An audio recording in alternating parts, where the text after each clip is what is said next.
Hai guys, kembali lagi dengan saya di channel kita. Terima kasih sudah klik video saya. Semoga kalian diberi kesehatan dan rezeki yang limpah. Amin. Pada video kali ini saya akan membacakan dua bab yang terbaru, yaitu bab 4264 dan bab 4265. Oke, kita langsung aja. Bab 4264. Bunyi bip terus-menerus tadi begitu keras sehingga setelah tiba-tiba menghilang, semua orang tanpa sadar mengalihkan perhatian mereka ke monitor pada saat itu. Pada saat ini, nyanyian Hong Tianxi yang berapi-api juga berakhir dengan tiba-tiba. Awalnya, dia ingin menggunakan kitab suci sendiri untuk mengirim ankisan perjalanan terakhir. Tetapi, dia tidak pernah berpikir bahwa hal seperti itu bisa berubah menjadi tidak terduga. Keluarga An masih tidak mengerti apa yang sedang terjadi. Jadi, mereka mendengarkan dokter yang merawat menunjukkan ke elektrokardiogram yang mulai berfluktuasi dan berseru dengan penuh semangat. Detak jantung guru telah pulih, detak jantung guru telah pulih. Baru kemudian semua orang melihat garis EKG yang telah diratakan mulai beriak saat ini dan besarnya semakin besar. Semua orang di keluarga An menangis bahagia dan wanita tua itu bergegas maju dengan gembira. Dia melihat dada suaminya mulai naik turun. "Kisan, bisakah kamu mendengarkanku?" Dokter buru-buru melangkah maju dan berkata, "Nyonya, jangan terlalu bersemangat. Tuan hanya memulihkan detak jantungnya sekarang dan dia tidak yakin seberapa jauh tubuhnya dapat pulih. Jadi, kita harus melakukan pemeriksaan sistematis untuk tuannya." Setelah berbicara, dia tidak mengingatkan, "Nyonya, kondisi fisik Tuan terlalu buruk. Jika Tuan sulit untuk bangun, Anda harus siap secara mental." Wanita tua itu bertanya dengan gugup, "Apakah kamu benar-benar tidak bisa bangun?" Dokter berkata dengan sangat serius, "Saya tidak dapat menjamin masalah ini. Lagi pula, kondisi fisik Tuan benar-benar tidak optimis." Karena itu, dia dengan cepat memasang ekspresi tegas lagi dan berkata, "Tapi jangan khawatir, kami akan melakukan yang terbaik untuk merawat Tuan." Begitu suara dokter terdengar, An Chong Kyu tiba-tiba berteriak kegirangan, "Ayah sudah bangun." Orang-orang yang awalnya mendengarkan dokter dengan ekspresi gugup, mendengarkan tangisan An Chong Kyu dan buru-buru melihat ke arah ranjang rumah sakit. Tidak masalah jika Anda melihatnya, semua orang terpana. An Kisan yang telah koma untuk waktu yang lama dan bahkan meninggal sekali benar-benar membuka matanya. Pada saat ini, semua orang bisa melihat matanya berputar ke kiri dan ke kanan, seolah-olah dia juga melihat semua orang. Wanita tua itu sangat gembira dan hendak meminta kehangatan ketika tiba-tiba mendengar An Kisan bertanya, "Saya ada apa?" Wanita tua itu menangis, meraih tangan An Kisan dan tersedak. "Kamu tidak ingat? Kamu jatuh di kamar mandi sebelumnya.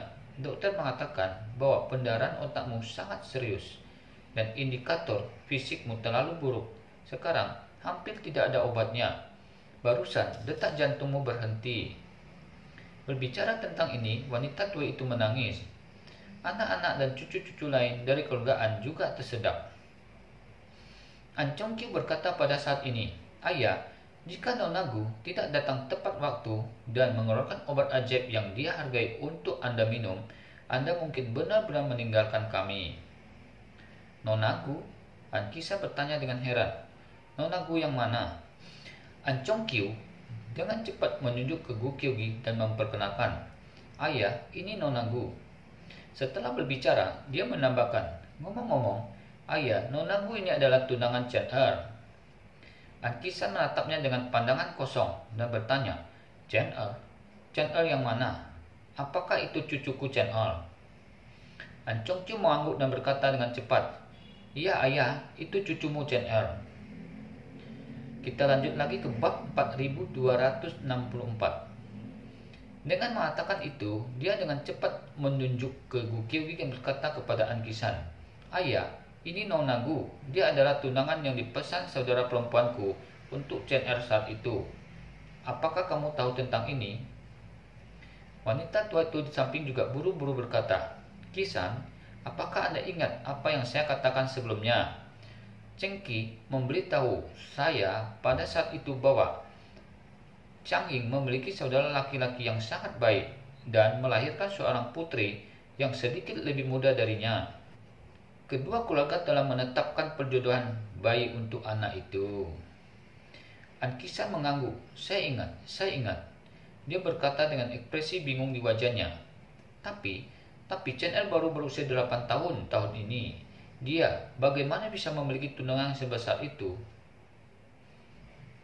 Awalnya, semua orang mengira orang tua itu mendapat bantuan pil ajaib dan mungkin penyakit Alzheimer sebelumnya juga disembuhkan dengan pil ajaib. Tetapi begitu dia mendengar bahwa Chen Er baru berusia 8 tahun, dia segera menyadari bahwa ingatannya masih pada saat putri sulungnya, An Chengqi, mengalami kecelakaan. Jadi, An Chengqi tersedak. Ayah, tidakkah kamu menyadari bahwa ibu dan kita sama-sama tua? Baru saat itulah An Kisan mengerti dan dia berkata dengan panik, "Kamu, ada apa denganmu? Hui Ying, Chongqiu, Kai Feng, mengapa kamu semua begitu tua?" Setelah itu, dia tidak bisa menahan diri untuk tidak melihat An Chonan dan An Yoyo dan berkata dengan panik, Mereka, An Chongqiu menahan air mata, menarik An Chonan dan An Yoyo di depannya dan memperkenalkan, "Ayah, ini Chonan dan ini Yoyo, dan mereka semua sudah dewasa, bukan 10 tahun sebelumnya." Wajah An Kisan penuh dengan keraguan dan dia bergumam, "Ini apa yang terjadi?" An Chongqiu buru-buru berkata, "Ayah, ini bukan 20 tahun yang lalu. Kakak dan ipar saya telah pergi selama 20 tahun. Chen Er juga telah hilang selama 20 tahun." An Kisan bertanya dengan tidak percaya, "Apa yang kamu katakan? Kamu mengatakan bahwa Chengqi telah pergi selama 20 tahun?" "Ya," An Chongqiu menunjuk ke wajahnya. "Ayah, tahun ini saya berusia 50 tahun." An Kisan tertegun sejenak, lalu tiba-tiba menjadi marah dan berteriak dengan marah. "Sekelompok sampah, 20 tahun telah berlalu dan Chen Er belum ditemukan. Bagaimana Anda bisa memberitahu saya untuk bertemu Chengqi setelah mati? Bagaimana caranya? Bisakah saya menjelaskannya kepada Chengqi?" Kerumunan terdiam beberapa saat. Pada saat ini, tidak ada yang tahu bagaimana menjawab pertanyaan lelaki tua itu. Wanita tua itu yang menangis dan berkata, "Kisan, semua orang telah mencari Chen Er, Chongqiu, Kai Feng, Zhao dan Yoyo. Bahkan Anda telah mencari mereka selama ini. Tetapi mereka belum menemukan dan mengetahui keberadaan Chen Er." Ekspresi An Kisan menjadi menyakitkan dan dia menutupi wajahnya dan berkata, "Ini semua salahku. Ini semua salahku." Wanita tua itu buru-buru mengelus tangannya dan terisak. "Kamu telah menyalahkan dirimu selama 20 tahun dan akhirnya kembali dari gerbang neraka. Berhenti menyiksa dirimu sendiri. Hal-hal ini saat itu bukan tanggung jawabmu sepenuhnya." An Kisan menggelengkan kepalanya dengan lembut. Dan kemudian dia tiba-tiba teringat sesuatu. Menatap Gu Qiugi dengan penuh semangat. Berjuang untuk duduk dan berkata, "Gadis kecil, kau bilang kau tunangan Chen Er. Lalu apakah kamu menemukan Chen Er?" Gu Qiugi melihat bahwa lelaki tua itu baru saja melewati gerbang neraka dan sangat khawatir tentang keberadaan Chen Er saat ini dan benar-benar tidak ingin membohonginya. Tetapi ketika dia memikirkan penjelasan Ye Chen, dia hanya bisa berkata tanpa daya, "Maaf kakek, kami belum menemukan keberadaan saudara Ye Chen." Mendengar ini, kegembiraan di mata An Kisan tiba-tiba meredup banyak. Dia tidak bisa menahan untuk tidak meneteskan 2 baris air mata yang panas. Tersedak dan berkata, "Saya, seorang kakek, belum menemukan keberadaan Chen Er selama bertahun-tahun. Tetapi ketika saya tiba di gerbang neraka, saya diselamatkan oleh tunangannya. Saya malu, benar-benar malu." Oke, sampai di sini dulu video kali ini.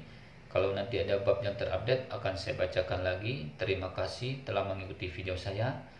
Saya mohon maaf jika penyampaian kurang bagus. Sampai ketemu lagi. See you.